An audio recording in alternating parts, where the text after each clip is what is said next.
There's a lot of hopes. There's a huge rise, deep fall for BJP in Telangana. I don't agree to this description. These are nothing but gossips. You go to any corner, any village, there is tremendous anger against KCR government. The family rule, गुस्सा है, उसके खिलाफ भयंकर लोगों को गुस्सा भी है परिवारवाद के लिए, भ्रष्टाचार के लिए और तानाशाही के लिए। और दूसरा गुस्सा है लोकल एमएलए जो है उनके खिलाफ बहुत ही ज्यादा गुस्सा है, क्योंकि हर एक को उन्होंने लूटा है। तो ये गुस्सा है और इस गुस्से का इजहार होगा, सत्ता बदलेगी और लोग मोदी जी को विश्वास करते हैं, देश भर में विश्वास करते हैं। कांग्रेस कहीं नहीं है तो कांग्रेस नहीं आएगी। कांग्रेस से इतने लोग हमारे में आए और इसलिए कांग्रेस का मुद्दा नहीं है। विपक्षी दल कांग्रेस का क्या मतलब है?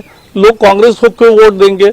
क्योंकि कांग्रेस को पिछली बार 20 विधायक चुन के आए और 12 तो चले गए बीआरएस में। तो कांग्रेस को वोट माने बीआरएस को वोट, केसीआर को वोट। पिछली बार केसीआर कांग्रेस के मंत्रिमंडल में मंत्री था। केसीआर और कांग्रेस का 2004 में अलायंस था। कांग्रेस और केसीआर दोनों ने हमारे खिलाफ, मोदी सरकार के खिलाफ अविश्वास प्रस्ताव डाला। तो और क्या चाहिए सबूत? ये दोनों एक ही है। और बीआरएस का कोई भी कांग्रेस का चुन के आता वो बीआरएस में ही जाता, तो क्या मतलब है? हमें पूरा विश्वास है लोगों में, हम जा रहे हैं, बहुत अच्छा रिस्पॉन्स है, हम बहुत अच्छा विजय प्राप्त करेंगे, यह हमारा यकीन है। और आप देखते रहिए, रोज कवर करिए। हमारी पहली लिस्ट अक्टूबर में आएगी, पहले सप्ताह में वो होपफुली। तो जैसे आएगी और उसके बाद भी आप देखोगे किस तरह से जुनून बनता है। हमारे पास भी बहुत सारे हथियार है जो हमने दिखाए नहीं है अभी तक। नहीं, ऐसा लग रहा है सर आजकल थोड़ा ठंड पड़ा हुआ। नहीं, बिल्कुल ठंड नहीं। अभी क्या होता है, चुनाव की घोषणा अभी नहीं हुई है, तब तक पार्टी के संगठन में और हमारे यहाँ स्टेट प्रेसिडेंट बदले तो सब मिलके इकट्ठा बैठकर विचार करके पूरा प्लानिंग तैयार हो गया और हर एक को जॉब है, उसमें हर एक का काम है और सभी ऑन बोर्ड है। कोई नाराजी, कोई ये दुखोटा नहीं है, कोई रोना नहीं रो रहा है। और हम सब टीम मिलके बीजेपी आगे बढ़ रही है और सबको लेकर, जो पुराने कार्यकर्ता थे वो भी और जो अभी आए वो भी, सबका एक ही समान दर्जा है, सबका एक ही समान अवसर है, सबको एक ही समान जिम्मेवारी है। और सब मिलके team BJP under Modi ji leadership we are contesting Telangana election as a team. Sir I can agree with you. आप बोल रहे गुस्सा है, मगर आप तैयार नहीं, ऐसा थोड़ा डल है, ऐसा हम बहुत सारे ऑर्गेनाइजेशनल प्रिपेयर्डनेस होता है। क्या होता है बूथ में, वोटिंग ब्लॉक पे कौन काम करता है? अरे हमारा आज प्रधानमंत्री जी का ये जो मन की बात है, वो तेलंगाना में कम से कम 10,000 बूथों पर लोगों ने सुना। तो ये मेरा एक्टिविटी बूथ लेवल पे है। केसीआर या कांग्रेस बूथ वाला यानी पैसा देकर लास्ट डेज में काम करने की मंत्रणा है उनकी। हमारा ये एक्टिव यूनिट है। तो हम बूथ, या हमारा किला है मजबूत, और बूथ सभी ये और महत्व के सभी एक लगभग 700-800 कार्यकर्ताओं का एक बहुत बड़ी बैठक 4 तारीख को हम करेंगे। उसमें बहुत सारी योजनाएं करेंगे और पार्टी का एक है, जैसे आपको पता है 119 चुनाव क्षेत्र में हमारे देश के विभिन्न राज्यों से विधायक आकर 7 दिन उस विधानसभा में लगभग उन्होंने 35 कार्यक्रम किए।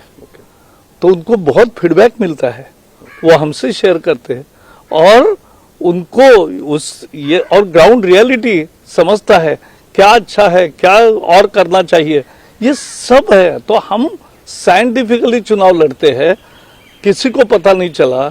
लोग कहते थे, मैं आपको उदाहरण बताता हूँ, 14 में हमने टीडीपी का अलायंस था हमारा। ये मोदी का क्या जादू है, ये 13 में लोगों को परिचय नहीं था। मैं बोलूंगा नहीं, लेकिन टीआरएस के एक नेता के घर मुझे नाश्ते पर बुलाया था, तो मैं गया था। तब वो बोले कि इतना कोई मोदी का ये नहीं दिख रहा है। तो मैंने कहा रुको, जो इडली दे रहा था उस नौकर को पूछा कि किसको वोट दोगे? उसने कहा मोदी। मैंने कहा आप उल्टा करो, आपके देख के बोल सकता है। नहीं, वो मैं कौन हूँ पता ही नहीं ना उसको, पता ही नहीं। और जो मैंने कहा जिसने इडली बनाई उसको बुलाओ, उसको पूछा किसको वोट दोगी? बोली मोदी। तो ये आप समझ लीजिए, मोदी जी गरीब भी से आए हैं, तो गरीब को अपना समझ और गरीबों का वो ख्याल रखता है, ये भावना है। क्या आपको लोगों को क्या बताना चाहता है लोगों को तेलंगाना? हम बताएंगे कि देश में मोदी जी ने 9 साल जैसा काम किया, ऐसे काम की तेलंगाना में जरूरत है। तो तेलंगाना को भी ऐसे ही काम करने वाली अच्छी सरकार, वंशवाद नहीं, भ्रष्टाचार नहीं, और अच्छा काम करके दिखाएंगे, विकास करेंगे, तेलंगाना की जनता की पूर्ति करेंगे। आज मोदी जी सत्ता में तेलंगाना में नहीं है, फिर भी सभी लोगों को कोविड से बचाया। जिस कोविड के इंजेक्शन को, वैक्सीन को मस्कत में या यूरोप में एक जगह तहाँ हजारों डॉलर देने पड़े लोगों को, ये फ्री में दिया इतने लोगों को, 122 करोड़ डोसेस। दूसरा, तेलंगाना में भी सबको मिला। तेलंगाना के 80 लाख फैमिलीज में 5 किलो का बीएम पिछले 40 महीने से आ रहा है। तो आप कल्पना करो, 5 लोगों का अगर परिवार है तो 1 टन बीएम उनके घर में आया है, फ्री आया है। और ये केसीआर का बीएम नहीं है, ये मोदी का बीएम है। और उसके आगे 55 लाख लोगों को मुद्रा लोन मिले हैं, सबके जनधन खाते खुले हैं। राजीव गांधी कहते थे कि हम 100 रुपए भेजते तो 15 ही रुपए पहुंचते, लेकिन अब मोदी 100 रुपए भेजते तो 100 के 100 रुपए गरीब के खाते में जाते हैं। ये चमत्कार लोगों ने देखा है। तो गरीब, महिला, शेड्यूल कास्ट, कारीगर, शेड्यूल ट्राइब, हर कोई जो भी काम करता है वो सब मोदी जी के पीछे है, और उसी को लेके हम आगे जाएंगे। एक ही बात सर, मेरा आपको फाइनल एक बात बता, आपको दोनों का बीच में कुछ अंडरस्टैंडिंग है, इसको, ये भावना को कैसा निकाल सकता है आप? हम पूरा, क्योंकि हम ही लड़ाई लड़ रहे हैं, और कांग्रेस और वो एक है, ये हम सिद्ध करके दिखाएंगे।